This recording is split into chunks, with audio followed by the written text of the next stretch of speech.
నుంచి వస్తున్న ఫీడ్బ్యాక్ కాదు, జర్నలిస్ట్గా గత 5 సంవత్సరాల్లో ఒక ముఖ్యమంత్రిగా ఉన్న జగన్మోహన్ రెడ్డి గారిని చూసాం. ఇప్పుడు గతంలో ఉన్న చంద్రబాబు నాయుడు గారిని, ఇప్పుడు ఉన్న చంద్రబాబు నాయుడు గారిని చూస్తున్నాం. అంటే జర్నలిస్ట్గా మనం వాస్తవాలని ప్రజలకు చెప్పే విధంగా ఉండాలి. మనకు తెలిసిన దాన్ని చెప్పడంలో కూడా ఎక్కడ సంకోచించకూడదు, అధైర్యపడకూడదు. కారణం ఏంటంటే గత 5 సంవత్సరాల్లో ఇదే అనేక వరదలో లేకపోతే అనేక సంఘటనలో అనేకం జరిగినప్పుడు జగన్మోహన్ రెడ్డి గారు హెలికాప్టర్లో పర్యటించి ఏరియల్ రివ్యూ చేసి మేము అక్కడికి వెళ్తే అక్కడ పరిస్థితులకు ఆటంకం కలిగిద్ది కాబట్టి అందుకని మేము వెళ్ళట్లేదని చెప్పని అప్పుడు ఉన్నటువంటి సజ్జల రామకృష్ణారెడ్డి గారు ఆ మెసేజ్ ఇచ్చారు. మరి ఇప్పుడు కూడా ఆయన వరదల్లోకి వెళ్ళింది లేదా ఎక్కడికన్నా పోయి సంఘటనలు జరిగినప్పుడు వాటిని పోయి పరామర్శించింది లేదు. కానీ నిన్న మాత్రం వెళ్ళారు.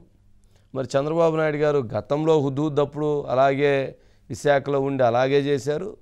ఇప్పుడు కృష్ణాలో జరిగిన దాంట్లో కూడా కృష్ణా కలెక్టరేట్లో ఉండి మరి ఆయన స్వయంగా వెళ్ళి ఆ ప్రాంతాల్లో మోకల్లోతు పైన నీళ్ళల్లో దిగి తిరుగుతూ జేసీబీలు ఎక్కి బోట్లు ఎక్కి అక్కడ పోయి వాళ్ళని పరామర్శించి వాళ్ళని చేస్తూ ఉన్నారు.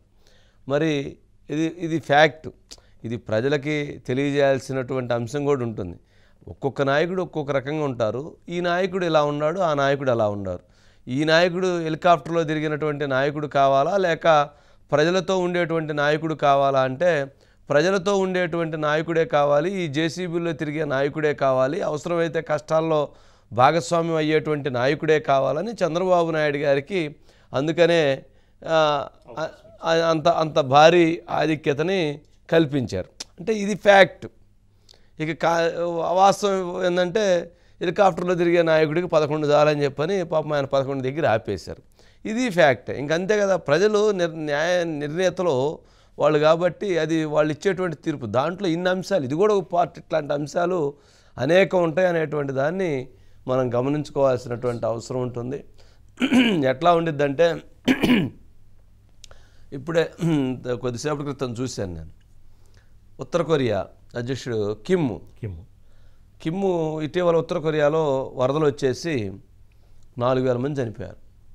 ఒక విపత్తు వచ్చి 4,000 మంది చనిపోతే ఆయన దాని మీద మొత్తం రివ్యూ చేసి 30 మంది అధికారులు అవినీతికి పాల్పడి వాళ్ళ నిర్లక్ష్యంతో ఈ ప్రమాదం జరిగిందని గమనించి ఆ 30 మంది అధికారులకి ఉరిశిక్ష విధించి పారేశాడు. ఉరిశిక్ష విధించాడు. 30 మందిని చంపేమన్నాడు నిన్న. మరి ఒక 30 మంది అంటే అదొక నాయకత్వ లక్షణం. ఏది కిమ్ము. జగన్మోహన్ రెడ్డి గారిది హెలికాప్టర్లో తిరిగేసి ఇంకా అయిపోయింది ఇక మన పని అని చెప్పి అనుకునేది ఇంకొక లక్షణం.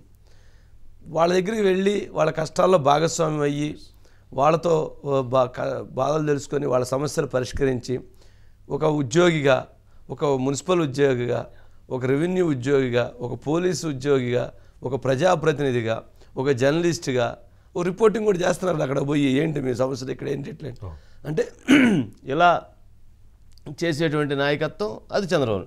అంటే ఒక్కొక్కరు ఒక్కొక్క రకంగా ఉంటారు. కిమ్ములాగా ఉంటారు, జగన్మోహన్ రెడ్డి లాగా ఉంటారు, చంద్రబాబు నాయుడు గారు లాగా ఉంటారు. మరి ఎవరు కావాలి అనేటువంటిది నిర్ణయించుకోవాల్సింది ఎవరు? ప్రజలు. అసలు ప్రజలకి ఏది వాస్తవం ఏది అవాస్తవం అనేది మనకంటే కూడా, మనం చెప్పే అనిల్ కంటే కూడా వాళ్ళకి ఎక్కువ తెలుసు, వాళ్ళకి ఎక్కువ క్లారిటీ ఉండిద్ది. కాబట్టి వాళ్ళని ఏదో మనం నమ్మించాలి, వాళ్ళని ఏదో మనం ఏది చెప్తే అది వింటారులే అని అనుకుంటే మనకి క్యాలిఫ్లవర్ పెడతారు. అంతేనా అనిల్? ఖచ్చితంగా సార్. మీకు ఒక చిన్న అంశం చెప్తాను సార్. అంటే ఒక ఇంటర్నల్గా జరిగిన ఒక డిస్కషన్, చంద్రబాబు నాయుడు గారు ప్రజల వద్దకు వెళ్ళాలని చెప్పి డిజాస్టర్ మేనేజ్మెంట్ నుంచి నిర్ణయించుకొని బయలుదేరి వెళ్ళే క్రమంలో కొంతమంది అధికారులు, సీఎంఓలో ఉన్న అధికారులు, కొంతమంది అక్కడ ఉన్న ఇతర ముఖ్యులు, సార్ ఈ టైంలో ఇబ్బందుల్లో ఉన్న వారి దగ్గరికి వెళ్తే తిరుగుబాటు వస్తుంది, దాన్ని రకరకాలుగా మీడియాలో వస్తుందని చెప్పి ఒక ప్రయత్నం చేస్తే ఆయన అన్నమాట, మీడియాలో ఏదో వస్తుందో లేకపోతే ఎవరో ఏదో అంటారని నేను ఆగితే కష్టాల్లో ఉన్న వారి వివరాలు నాకెలా తెలుస్తాయి, వారికి ఈ టైంలో నేను అండగా ఉండకుండా ఏదో చేస్తే ఉపయోగం ఉంటుందని చెప్పి చెప్పించి వెళ్ళటమే కాదు, వాస్తవానికి 4 రోజులుగా అనేక సోషల్ మీడియాలో అనేక రకాలుగా రాజకీయ ప్రత్యర్థులు కావచ్చు టీడీపీకి లేదంటే చంద్రబాబును వ్యతిరేకించే వ్యక్తులు విపరీతంగా ట్రోల్ చేస్తూ ఉన్నారు సార్. అయినప్పటికీ వాటన్నిటినీ లెక్క చేయకుండా ఇంకొక నాయకుడు ఎవరైనా కష్టాల్లో ఉన్న వాళ్ళ దగ్గరికి వెళ్ళగలుగుతారు, ఎందుకంటే వాళ్ళ నుంచి తిరుగుబాటు వస్తుంది ప్రస్తుతం.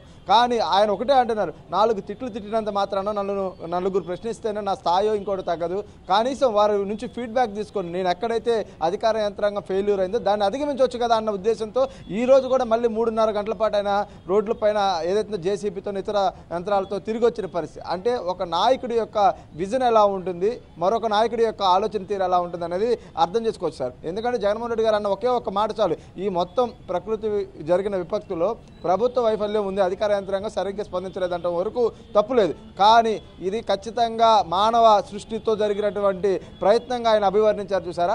అక్కడే జగన్మోహన్ రెడ్డి గారి యొక్క రాజకీయ ఆలోచన ఏంటనేది బట్టబయలైన పరిస్థితి. ఎందుకంటే చాలా క్లియర్గా తన ఎజెండా ఏంటి, తన ఆలోచన ఏంటనేది ప్రజలకు చెప్పాలనే ప్రయత్నం చేయడంతోనే పూర్తి స్థాయిలో క్లియర్గా ఉంది. ఎందుకంటే నిన్న కూడా మనం అనుకున్నాం, ఈ రాష్ట్రంలో అనేక రాజకీయ పక్షాలు ఉన్నాయి, ఒక్క వైసీపీ తప్ప ఏ ఇతర రాజకీయ పక్షాలు కూడా ప్రభుత్వాన్ని ఇప్పుడున్న సిచ్యువేషన్లో విమర్శించట్ల, రేపు విమర్శించవచ్చు. ఎందుకంటే పునరావాస విషయంలో తప్పులు జరిగితేనో లేదంటే సహాయం